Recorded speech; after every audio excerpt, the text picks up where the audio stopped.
أنا بخير، بخير لأني لم أعد أهتم لكلام من هم حولي، لم أعد أصغي لآرائهم،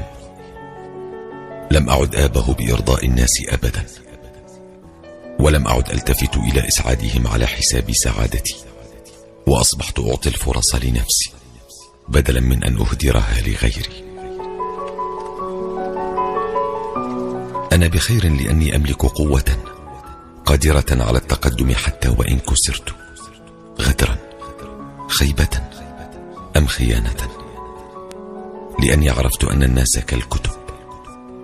فلم أعد أغتر بالعناوين قبل أن أقلب الصفحات،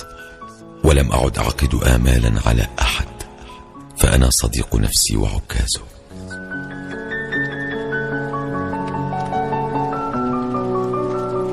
أنا بخير لأني بت أعرف كيف